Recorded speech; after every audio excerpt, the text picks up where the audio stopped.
Hello viewers, আসসালামু আলাইকুম। Welcome back to my channel Muktaz Kitchen. আজকের রেসিপির আয়োজনে আপনাদেরকে তৈরি করে দেখাবো দোকানের মতো নরম তুলতুলে আলুর কুলচা। আলুর কুলচাগুলো ভাজার জন্য কোনো রকমের তেলের প্রয়োজন হবে না, পানি দিয়ে তৈরি করে নিতে পারবেন খুবই সহজে। সকালের ব্রেকফাস্ট কিংবা রাতের ডিনারের জন্য খুবই সহজে এগুলো তৈরি করে পরিবেশন করতে পারবেন। তাহলে বন্ধুরা, আশা করছি আমার আজকের এই সহজ রেসিপিটাও আপনাদের কাছে ভালো লাগবে। যদি রেসিপি ভালো লাগে তাহলে অবশ্যই একটি লাইক দিয়ে সম্পূর্ণ ভিডিওটি দেখে নেবেন। তাহলে চলুন কিভাবে এই সুন্দর আলুর কুলচাটা বানাতে হয় সেটা আমরা দেখে নিই। আলুর কুলচা বানানোর জন্য প্রথমে একটা মিক্সিং বোলে নিয়ে নিচ্ছি আমি 2 কাপ ময়দা।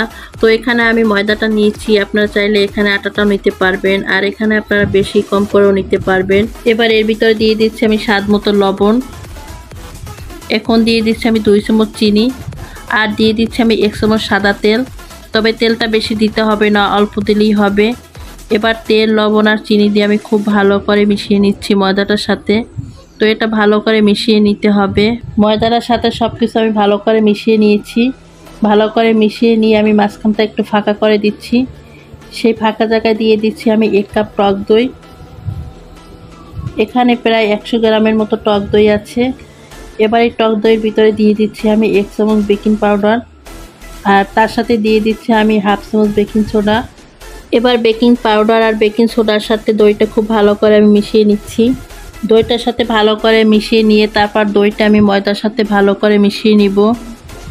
মিশিয়ে নিয়ে এবার দিয়ে দিচ্ছি আমি সামান্য পরিমাণ পানি। পানিটা দেওয়ার পরে এখন আমি সব কিছু আবারও ভালো করে মিশিয়ে নিচ্ছি। মিশিয়ে নিয়ে নরম একটা ডো তৈরি করে নিচ্ছি। আর এখানে আমি নর্মাল তাপমাত্রার পানিটা অ্যাড করেছি, এখানে কোনো গরম পানি বা হালকা কুসুম গরম পানি অ্যাড করিনি।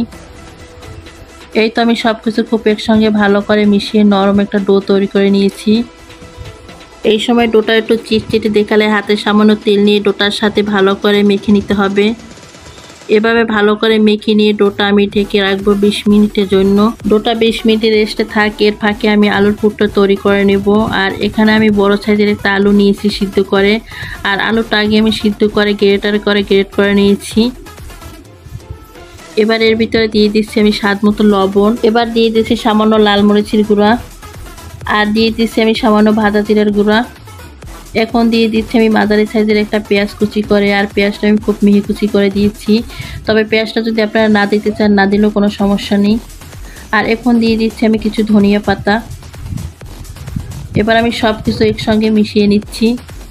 একসঙ্গে মিশিয়ে নিলে হয়ে যাবে আলুর পুর। তো আমি খুব ভালো করে মিশিয়ে নিয়েছি, আর এই তো আলুর পুরটা তৈরি হয়ে গেছে।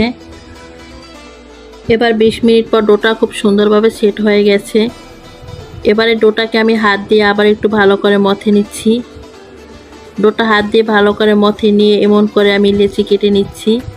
তো লেচিগুলো আমি আমার মতো করে কেটে নিচ্ছি, আপনারা আপনাদের পছন্দ মতো সাইজ করে কেটে নেবেন। আমি সবগুলো লেচির সাইজে কিভাবে কেটে নিব, তো এখান থেকে এখন আমি একটা লেচি নিয়ে নিচ্ছি।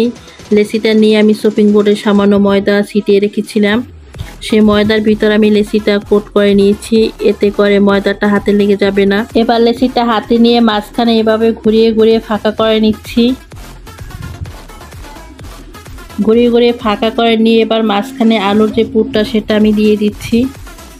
পুরটা দিয়ে দেওয়ার পরে আমি 4-5টা ময়দার লেচি দিয়ে আটকিয়ে দিব ভালো করে, যাতে আলুর পুরটা বাইরে বের না হয়ে আসতে পারে।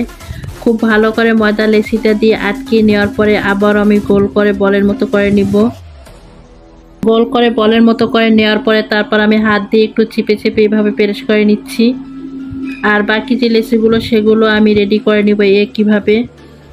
এবারে লেচিটার উপরে দিয়ে দিচ্ছি আমি কালো তিল, তবে এখানে আপনারা কালো জিরাটাও ব্যবহার করতে পারবেন।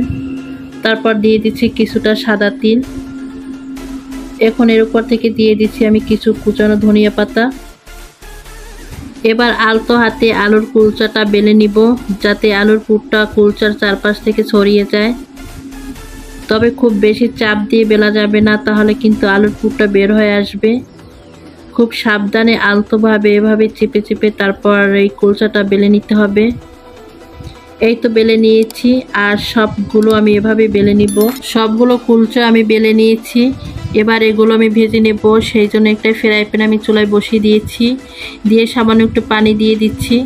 তারপর পানিটা আমি হাই আছে গরম করে নিয়েছি। পানিটা কিন্তু হাই আছে গরম করে নিতে হবে। তারপর একটা কুলচা আমি দিয়ে দিলাম। দিয়ে আমি ঢাকনা দিয়ে ঢেকে 2 মিনিট এভাবে রেখে দিব। আর এ পর্যায়ে চুলা জালটা লোতে করে রাখতে হবে। বন্ধুরা আপনারা দেখতেই পাচ্ছেন পানির ভাপে কিন্তু কুলচাটা আস্তে আস্তে ফুলে উঠতেছে অনেকটা। এবার আমি ঠিক 2 মিনিট পরে ঢাকনাটা খুলে নিলাম। ঢাকনাটা তুলে নেওয়ার পরে এখন আলুর কুলচাটা আমি উল্টিয়ে দিচ্ছি। আলুর কুলচাটা উল্টিয়ে দেওয়ার পরে এখন আমি উপর থেকে সামান্য একটু ঘি ব্রাশ করে দিচ্ছি। তবে এখানে আপনারা ঘিয়ের পরিবর্তে তেলও ব্রাশ করে দিতে পারবেন বা বাটারটা দিয়েও ব্রাশ করে নিতে পারবেন। পেঁপাশটা আমি সামান্য ঘি ব্রাশ করে দেওয়ার পরে এখন আমি কুলচাটা উল্টিয়ে দিচ্ছি। উল্টিয়ে দেওয়ার পরে এখন এই অপর সাইডেও আমি সামান্য ঘি ব্রাশ করে নিচ্ছি। তো ভালো করে ঘি ব্রাশ করে নেওয়ার পরে এভাবে আমি উল্টিয়ে পাল্টিয়ে সুন্দর একটা কালার করে কুলচাগুলো ভেজে নিব। এই তাই কুলচাটা এপাশ ওপাশ করে সুন্দর একটা কালার করে ভেজে নিয়েছি। এখন এটা আমি তুলে নিচ্ছি আর বাকি আলুর কুলচাগুলো আমি এভাবে একইভাবে ভেজে নিব। সবগুলো আলুর কুলচাগুলো বানিয়ে ভেজে নিয়েছি। এবার একটা প্লেটে আমি আপনাদেরকে পরিবেশন করে দেখাচ্ছি। এই তো সবগুলো আলুর কুলচা রেডি হয়ে গেছে। এবার আমি আপনাদেরকে একটা ছিঁড়ে দেখাচ্ছি। দেখুন এটা কতটা সুন্দরভাবে হয়েছে, আলুর কুলচাগুলো কতটা সুন্দর আর নরম তুলতুলে হয়েছে, ভিতরটাও কিন্তু দারুণভাবে হয়েছে। তো বন্ধুরা আশা করছি আমার আজকের এই দারুণ স্বাদের হেলদি নরম তুলতুলে আলুর কুলচা রেসিপিটি আপনাদের কাছে ভালো লেগেছে। যদি ভালো লেগে থাকে তাহলে অবশ্যই একটি কমেন্ট করে জানাবেন। আর আমার এই রেসিপিটি যদি কোনো অংশে আপনাদের কাছে এতটুকু ভালো লেগে থাকে তাহলে অবশ্যই লাইক শেয়ার করে দিবেন। আমার চ্যানেলটি যদি সাবস্ক্রাইব করা না থাকে অবশ্যই সাবস্ক্রাইব করে আমার পাশেই থেকে যাবেন। তো বন্ধুরা আজকে এ পর্যন্তই, সবাই ভালো থাকবেন, সুস্থ থাকবেন। আবার কোনো নতুন রেসিপি নিয়ে দেখা হবে, সে পর্যন্ত ভালো থাকবেন। আল্লাহ হাফেজ।